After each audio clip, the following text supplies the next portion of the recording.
Hello दोस्तों, नमस्ते भाई। कैसे हैं आप सब लोग? उम्मीद करता हूँ आप सब लोग बहुत अच्छे होंगे। तो पार्ट 1 में हमने सीखा था कि नंबर को हम कैसे कैसे कैटेगराइज कर सकते हैं। तो ये है हमारा पार्ट 2। और पहले ही मैंने आप लोगों से बताया है कि हम चैप्टर वाइज मैथ्स को बिल्कुल फ्री में एंड करेंगे। तो आइए हम इसको स्टार्ट करते हैं। जो पार्ट 2 है हमारा, इसमें है कि नंबर को फिर मैंने दो पार्ट में डिवाइड किया है। नंबर 1 हमारा है रियल नंबर, नंबर 2 है हमारा इमेजिनरी नंबर। इसकी हिंदी है कि वास्तविक संख्या, और एक है हमारा काल्पनिक संख्या। क्या है? वास्तविक संख्या, और एक दूसरा क्या है हमारा? काल्पनिक संख्या। कहने का मतलब ऐसे नंबर जिनको नंबर लाइन पे शो किया जा सकता है, ऐसे नंबर जिनको नंबर लाइन पे हम शो कर सकते हैं, वो नंबर कहलाते हैं हमारे रियल नंबर। अब इसके एग्जाम्पल क्या है अभी वो भी हम जान लेते हैं।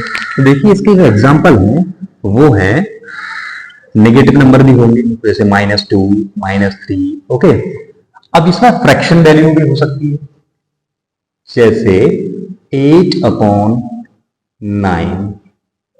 माइनस का भी हो सकता है 3/5, प्लस मतलब पॉजिटिव भी हो सकता है। ओके, नेक्स्ट देखिए, इसमें आपकी ये देखो, ये रेशनल नंबर्स हैं। रेशनल नंबर्स वो होते हैं जिनको p/q के रूप में लिखा जा सकता है। कहने का मतलब जिनको अंश और हर के फॉर्म में लिखा जा सकता है। तो ये हमारे रेशनल नंबर्स हैं, ये भी हमारे रेशनल नंबर्स हैं। और इसमें जो है रियल नंबर में इरेशनल नंबर भी आते हैं, जैसे √2 हो गया, √3 हो गया, √10 हो गया। क्लियर है यहां तक? उम्मीद करता हूं आप लोगों को ये बात क्लियर होगी। नेक्स्ट है हमारा काल्पनिक संख्या। अब ये ऐसी संख्याएं होती है which can not be denoted on number line, जिनको नंबर लाइन पे हम शो नहीं कर सकते।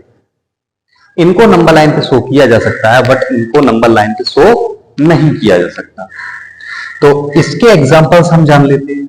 इसके जो एग्जांपल्स होंगे वो होंगे माइनस का √2, माइनस का √3, माइनस का √6, ETC।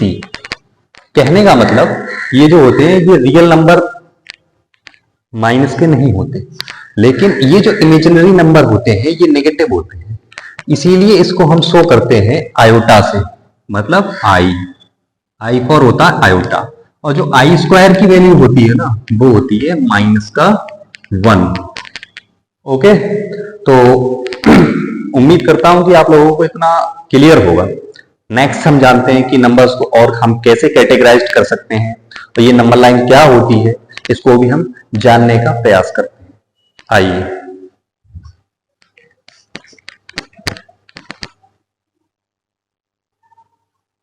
जी दोस्तों, तो अब हम जानते हैं कि नंबर लाइन क्या होती है। देखिए, नंबर लाइन जो होती है एक ऐसी लाइन होती है जिसके मिड में 0 होता है, जिसके लेफ्ट साइड में नेगेटिव नंबर्स होते हैं, एंड राइट साइड में क्या होते हैं हमारे? पॉजिटिव नंबर्स होते हैं। अभी हम लोगों ने जाना था कि जितने भी रियल नंबर्स होते हैं उनको नंबर लाइन पे शो किया जा सकता है, बट इमेजिनरी नंबर्स को हम नंबर लाइन पे शो नहीं कर सकते।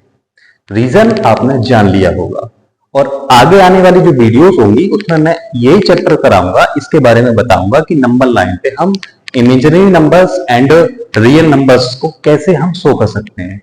हालांकि जो हमारा इमेजिनरी नंबर होता है इसको नंबर लाइन पे शो नहीं किया जा सकता है, लेकिन मैं ये आपको बताने का प्रयास करूंगा कि क्यों नहीं कर सकते हैं। ओके, तो तब तक हमारे साथ आप बने जरूर रहिएगा, ठीक है। तो हम जानते हैं कि इसमें देखिए ये नेगेटिव नंबर्स होते हैं, ये हमारे पॉजिटिव नंबर्स होते हैं। तो हम कह सकते हैं कि ये जितने भी नंबर्स आपको शो हो रहे हैं, नेगेटिव एंड पॉजिटिव, ये सभी हमारे रियल नंबर्स हैं। क्या है? रियल नंबर्स हैं, ठीक है। तो नेक्स्ट हम जानते हैं और देखिए कि हम नंबर्स को और कैसे कैटेगराइज कर सकते हैं। उम्मीद करता हूं आप सब लोगों को ये नंबर लाइन के बारे में थोड़ा नॉलेज जरूर मिला होगा।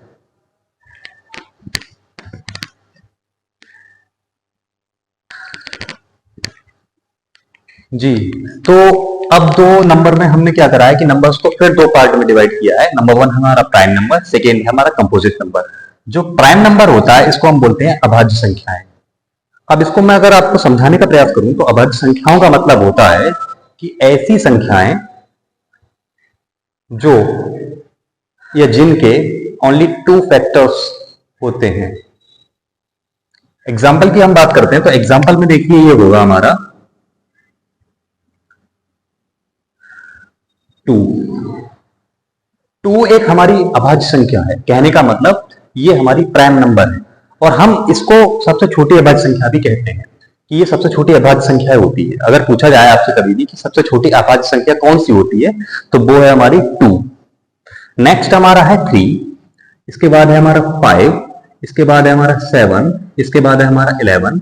ऐसे बहुत सारी हमारी अभाज्य संख्याएं, कहने का मतलब हमारे जो प्राइम नंबर्स होते हैं वो हो सकते हैं, क्योंकि इनके केवल 2 फैक्टर होते हैं। अब आप खुद देख लीजिए, अब आप फैक्टर तो आप सब लोग जानते ही होंगे, लेकिन 2 के 2 ही फैक्टर हो सकते हैं, या तो एक 2 या 1। या तो ये नंबर 2 से कंप्लीटली पूरा, कहने का मतलब पूरा पूरा इसको ये 2 इसको कंप्लीटली डिवाइड कर देगा, या इसको 1। ऐसे ही हम 5 की बात करें तो 5 के भी ओनली 2 फैक्टर्स हो सकते हैं, जैसे 5 और हमारा है 1। केवल ये 2 नंबर से कंप्लीटली डिवाइड हो सकता है, इसीलिए हम इसको बोलते हैं प्राइम नंबर, अभाज्य संख्या। अब हम जान लेते हैं कि जो भाज्य संख्याएं होती हैं, कंपोजिट नंबर्स होते हैं, वो क्या होती हैं। देखिए ऐसे नंबर्स जिनके फैक्टर्स 2 से ज्यादा होते हैं। अब मैं आप लोगों से ये नहीं कहूंगा कि 2 से ज्यादा का मतलब इसके 8 हो या 9 हो या 10 हो, कितने भी होते हैं। मेरे कहने का मतलब ये है ऐसे नंबर्स जिनके फैक्टर मोर देन 2 होते हैं, 2 से ज्यादा होते हैं, वो संख्या कहलाती है हमारी भाज्य संख्याएं। तो देखो एग्जाम्पल के साथ हम जानते हैं कि इसके एग्जाम्पल क्या क्या हो सकते हैं। तो देखिए सबसे पहले हमारा आएगा 4। 4 हमारा क्या एक भाज्य संख्या है, इट्स नॉट प्राइम नंबर। ये एक अभाज्य संख्या नहीं है, ये हमारी भाज्य संख्या है। क्यों?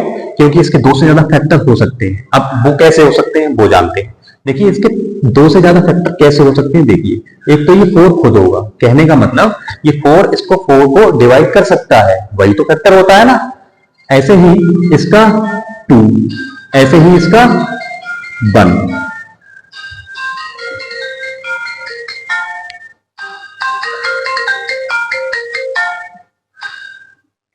नेक्स्ट ये जो नंबर है तो इसके देखिए आप 3 फैक्टर हो गए या नहीं हो गए, तो इसलिए ये जो नंबर है ये एक कंपोजिट नंबर है। तो उम्मीद करता हूं आप सब लोगों को मेरी जो वीडियोस हैं और जो पढ़ाने का भाई तरीका है ना वो अच्छा लग रहा होगा, और मेरे कहने का मतलब है कि यूनिक लग रहा होगा। अगर यूनिक लग रहा है तो प्लीज मेरे चैनल को सब्सक्राइब जरूर करिएगा। मैं आपको चैप्टर वाइज वादा करता हूं कि आपको पूरा चैप्टर वाइज मैथ कराऊंगा, और एक ऐसा अलग मेथड मैं आपको कराऊंगा कि आप उम्मीद से भी ज्यादा उम्मीद करेंगे मुझसे। तब तक के लिए थैंक यू, धन्यवाद, हैव अ नाइस डे।